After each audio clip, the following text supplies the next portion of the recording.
É muito triste a gente perder uma oportunidade e não conseguir consertar mais.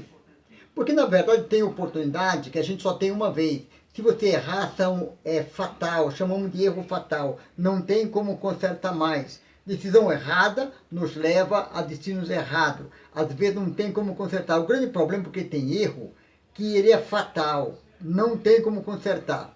Mas, analisando a palavra do Senhor ali em Gênesis, capítulo de número 7, versículo 17 a 22, a gente vê que os filhos de Deus que habitavam a terra na época do dilúvio erraram, porque tiveram uma oportunidade de entrarem na arca e serem salvos. Quer dizer, Deus, por livre e espontânea vontade, por amor, por bondade, ele abriu esta oportunidade para que aquele povo não se perdesse. Ele preparou a arca através de Noé para que eles entrassem e salvassem. Na verdade, Deus não fez o homem como um robô programado para fazer aquilo que ele quer. Por mais que Deus quer salvar o homem, ele deixou a lei do livre-arbítrio. E então, naquela época, os erraram, não aceitando o convite de Noé, não entrando na arca. Foi um erro fatal, porque não puderam consertar, não puderam voltar atrás. Foi difícil. A gente vê que hoje também a humanidade tem também uma oportunidade de guardar os mandamentos. Eu fico às vezes imaginando se nós tivéssemos um país ou uma cidade onde todos guardassem os mandamentos do Senhor, teria o País das Maravilhas, teria a Cidade das Maravilhas, porque não teríamos criminalidade, não teríamos violência, não teríamos corrupção, e era isso que Deus queria naquela época. Se o homem guardasse os mandamentos, a palavra do Senhor, não precisava de andar se agredindo, se matando. Mas Deus preparou o dilúvio, porque exatamente para consertar o mundo, porque o homem estava perdido. Mas primeiro ele dá uma oportunidade, uma chance para o homem sair da dificuldade, para o homem ser salvo. Primeiro ele dá a oportunidade, para depois o homem poder ser salvo. Então ele não obriga, ele abriu a porta e hoje não é diferente. Hoje o mundo está caindo aos pedaços. A corrupção campeia por todos os lugares. Mas Deus já preparou seu Filho Jesus, já viu este mundo como a arca. Quem aceitar terá salvo.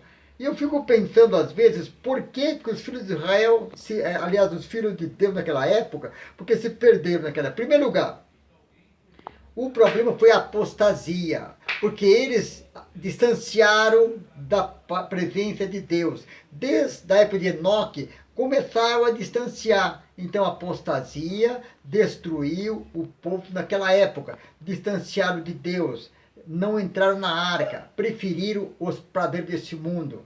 Segundo lugar, eles se perderam porque não aproveitaram a oportunidade, porque deixaram passar aquela oportunidade de ser salvo. Eu fico pensando que, quem sabe, se arrependeram. Se aquele povo tivessem hoje uma outra oportunidade, lógico, entraria na arca. Mas eles não aproveitaram a oportunidade. Deixaram passar o tempo de entrar na arca. Bateram cabeça. Hoje não é diferente. A humanidade está deixando de aceitar Jesus como Salvador e o tempo está passando.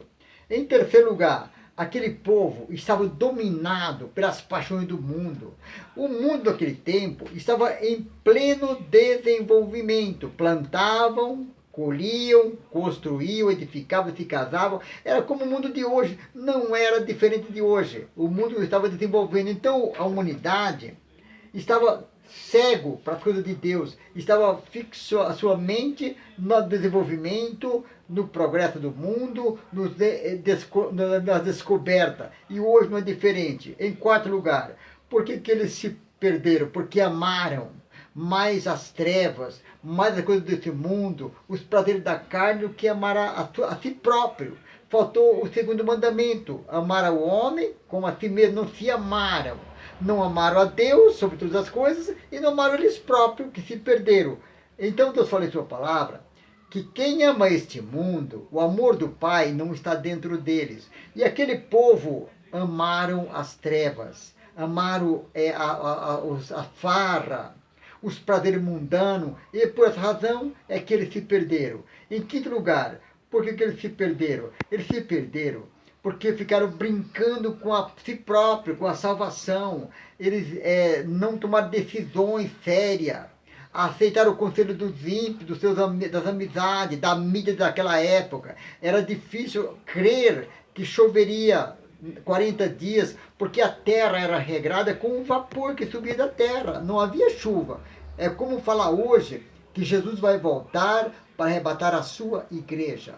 Muitas pessoas não acreditam mais, até muitos cristãos, e ficam inventando atalho, porque acham impossível Jesus voltar nas nuvens, arrebatar a igreja, levar para as bodas do Cordeiro, depois voltar com a igreja para a implantação do milênio. Mas é uma realidade, isto vai acontecer, querendo o homem ou não, tudo vai acontecer.